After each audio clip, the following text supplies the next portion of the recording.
हा जो प्रवास असतो ना एकांकिका करतानाचा, तेव्हा असं असतं की आपल्या हातात काहीच नसतं ना, पैसे असतात ना काही असतं. बरं घरात नाही फारसं त्याला आर्थिक पाठिंबा नाही नसतोच नाही बऱ्याचदा. नसतो. तो जो आर्थिक स्ट्रगल आहे ना, तो कसा होता? कारण की खिशात काही नाहीये, हातात काही नाहीये, तरी नाटक करायचंय.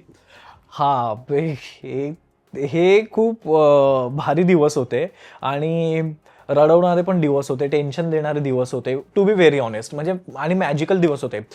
द थिंग इज की ना की कॉलेजमध्ये होतो, ग्रॅज्युएशन कम्प्लीट होईपर्यंत अरे चला काहीतरी छंद आहे, जोपासतोय, करतोय वगैरे, इथपर्यंत घरच्यांचा सपोर्ट होता.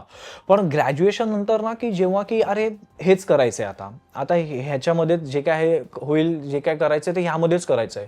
मग इथून अडचणी सुरू झाल्या. इथून अडचणी आमच्या सुरू झाल्या कारण ना घरच्यांचा सपोर्ट बंद झाला आणि घरच्यांनी पैसे वगैरे तर नाहीच, हा कॉन्सेप्टच बंद करून टाकला. पैसे मिळायचे पण ते कसं की अभ्यासासाठी किंवा अगदीच खूप गरज आहे, काहीतरी आहे कपड्यांसाठी वगैरे, ते ते सगळं.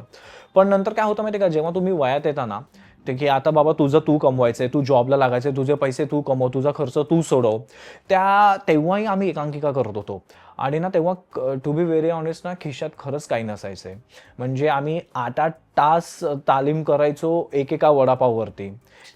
किंवा घरून आई डब्बा द्यायची, मग मी 2च चपात्या खायचो, पण मला मुद्दामून मी घरातल्या 2 चपात्या एक्स्ट्रा घेऊन यायचो. कारण माझ्यासोबत जो आहे त्याची परिस्थिती माझ्यासारखीच आहे, त्याला तर डब्बा पण मिळत नाहीये. सो मग मग माझ्यातला मी मुद्दाम थोडासा जास्तीचा डब्बा घेऊन जायचो. आम्ही सगळेजणच हे किती छान, करायचो किती छान. की एक मित्र अभि होता, जो आमचा मित्र, तो तर डायरेक्ट कुकरमधला भाताचं टोपच घेऊन यायचा, कारण आमच्याकडे ना खायला प्यायला पण पैसे नसायचे. अ, आणि आणि ना काय झालं की आणि बरीच वर्ष आम्ही करत होतो. नंतर नंतर तर मला आठवते की त्यातला एक एक मित्र होता, ज्याला घरून चांगला सपोर्ट होता, त्याला पैसे मिळायचे घरून, पॉकेट मनी मिळायचा. मग तो ना मुद्दामून काय करायचा, आता तो भारीतला एक टी शर्ट घेऊ शकत होता, पण तो मुद्दामून हलक्यातले 2 टी शर्ट घ्यायचा त्याच पैशांमध्ये. कारण एक टी शर्ट तो घालायचा, एक टी शर्ट आम्हाला द्यायचा. आज मी तो टी शर्ट घातलाय, मी घरी जाऊन धुणार, वाळत टाकणार, तोच टी शर्ट माझा दुसरा मित्र घालणार, तो धुणार. मग आम्ही असे एकमेकांचे कपडे वापरलेत. मी माझ्या भावाचे कपडे वापरलेत, मी माझ्या मित्रांचे कपडे वापरलेत. कारण ना हे ठरलं होतं घरून काहीच घ्यायचं नाही. जर आपण घरी काही देऊ शकत नाहीयेत आणि आपण थोडंसं त्यांच्या मनाविरुद्ध जाऊन काहीतरी करतोय ना, तर मग आम्हाला आठवतंय की आम्ही घरी ना एक 20 रुपयाची जर बिस्लेरीची बॉटल घेतली ना, तर तीच माझी बॉटल. मग तीच मी सगळीकडे वापरायचो. नवीन बॉटल पण नाही घ्यायचो. ते 20 रुपये वाचवायचो मी. का? कारण त्यात मग 10 रुपयाचा वडापाव खा आणि 10 रुपये आणि मला आठवतं की आम्ही नाटकाचं सेट जेव्हा आम्हीच बनवायचो सगळं, आम्हीच ठोकायचो. तर मी कितीतरी किलोमीटर आम्ही खांद्यावरती तो सेट घेऊन जायचो. तिकिटाला पैसे नसायचे. मग आम्ही त्या मालडब्यातून प्रवास करताना देवाचं नाव घ्यायचो, टीसी नको यायला, टीसी नको यायला. आणि बऱ्याचदा आम्हाला पकडून त्यांचं एक छोटंसं लॉकअप बिकअप किंवा ऑफिस असतं, त्याच्यामध्ये आम्हाला तासनतास बसवून ठेवलेलं आहे, आमच्या सगळ्या गोष्टी जप्त करून. आम्ही अक्षरशः मी तर माझी एक फाटकी नोट दाखवली होती की माझ्याकडे हेच आहे, आमच्याकडे काहीच नाहीये, आम्ही स्ट्रगल करतोय, आम्ही काहीच देऊ शकत नाही, टाका आम्हाला आतमध्ये, काय करणार तुम्ही, किती दिवस ठेवतात, दंड ठोकवाय. कारण माझे घरचे तो दंडही नाही भरू शकत, तुम्ही जो काय 5-10 हजार म्हणतायत. मग त्यांना वाईट वाटायचं, दया यायची आणि ते सोडून द्यायचे आम्हाला. म्हणजे असं सगळं होतं की मग ठाणे वगैरे इकडून जे मित्र यायचे ना, रोज येणं जाणं त्यांना परवडायचं नाही. मग मी माझ्या घरी आम्ही वाटून घ्यायचो, 2 मित्र तुझ्याकडे ठेव, 2 मित्र तुझ्याकडे ठेव.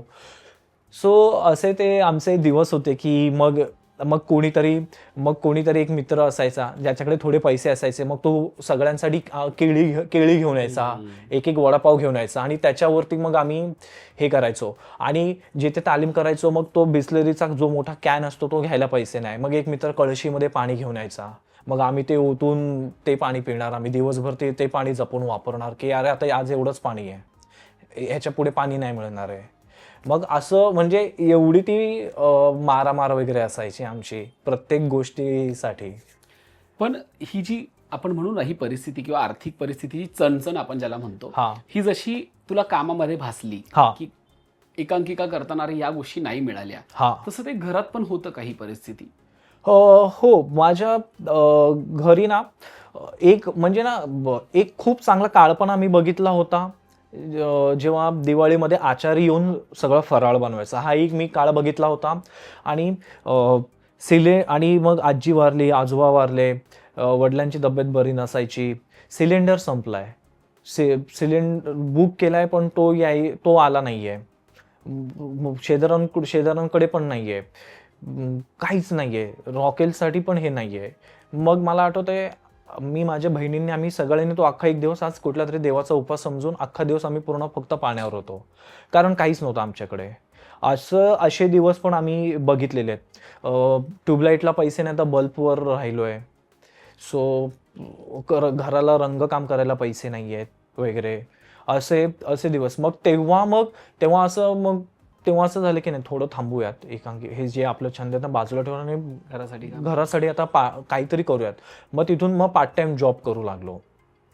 पार्ट टाइम जॉब करायचो, मग ते जे पैसे यायचे मग ते घरच्यांना द्यायचो, घरच्यांसाठी वापरायचो. टी शर्ट फाटले तर शिवून वापरायचो.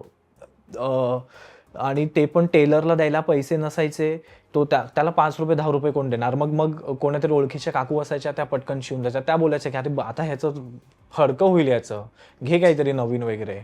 असं ते सगळे होते दिवस. घरी पण थोडंसं तशी सिच्युएशन आली होती आणि बाहेर तर होतीच वगैरे. हे मी पहिल्यांदा सांगतो, म्हणजे हे मी कुठेच आजपर्यंत या गोष्टी सांगितलेल्या नाही आहेत. कारण ना आत्ता हास्याचा विराज बघताना सगळ्यांना वाटतं की हा ठीक आहे ना, यांना काय सहज मिळालंय, यांचं तर नशीब आहे वगैरे वगैरे किंवा काय. ठीक आहे, मी काय फार ग्रेट नाही आहे, किंवा आम्ही म्हणजे माझ्यापेक्षा जास्त भयानक दिवस इतरांनी काढलेत. त्यांचं म्हणजे खूप वाईट दिवस अनेकांनी काढलेले आहेत, पेपरवरती झोपलेले आहेत अनेक जण वगैरे. माझी तितकी वाईट अवस्था नव्हती, पण जेव्हा बाहेर जायचो ना, तेव्हा आम्ही पण तसेच झोपायचो. हातगाड्या लावलेल्या असतात त्याच्यावर झोप, तिकीट काउंटरच्या खाली झोपायचो अंगाची मुटकुळी करून वगैरे, किंवा मग एखादी फाटकी बेडशीट घेऊन जायचो पांघरायला वगैरे. म्हणजे हे असे दिवस काढलेले आहेत आम्ही एकमेकांचे. हा स्ट्रगल जो आहे ना, हा बाबा गेल्यानंतर जास्त जाणवला की बाबा असतानाच होता तो स्ट्रगल? बाबा असताना होता. बाबा असताना तो स्ट्रगल होता. आणि बाबा गेल्यानंतर थोड्याशा टाइम पिरियडसाठी तो स्ट्रगल होता. त्याच्यानंतर मग हास्यजत्रा वगैरे सगळ्या गोष्टी सुरू झाल्या आणि मग थोडेसे नाही, सगळे दिवस बदलले. आज हे बदललेले दिवस पाहून घरच्यांच्या चेहऱ्यावर समाधान आहे का? मेनली आईच्या चेहऱ्यावर खूप खूप खूप जास्त समाधान आहे, खूप जास्त समाधान आहे. आई संध्याकाळी बाजारातून घरी आली आणि ती वरती आली आणि घरी आली, मी घरी नव्हतो. आणि बहिणीला म्हणाले, अरे कोणाकडे तरी बिल्डिंगमध्ये नवीन फ्रीज आला, आपल्याला पण फ्रीज घ्यायचा आहे. किती दिवस हे पाण्यामध्ये जेवण वगैरे ठेवायचं, म्हणजे परात पाणी भरायचं आणि त्याच्यामध्ये भाजी ठेवायची, कारण ते थोडीशी चांगली राहील म्हणून वगैरे. असं म्हणून आई किचनमध्ये गेली आणि तिला नवीन फ्रीज दिसला किचनमध्ये, आणि ती एकदम सरप्राईज झाली. आणि मग बहीण म्हणाली की विराजने तुझ्यासाठी सरप्राईज गिफ्ट आणलंय, तो फ्रीज म्हणून. वा.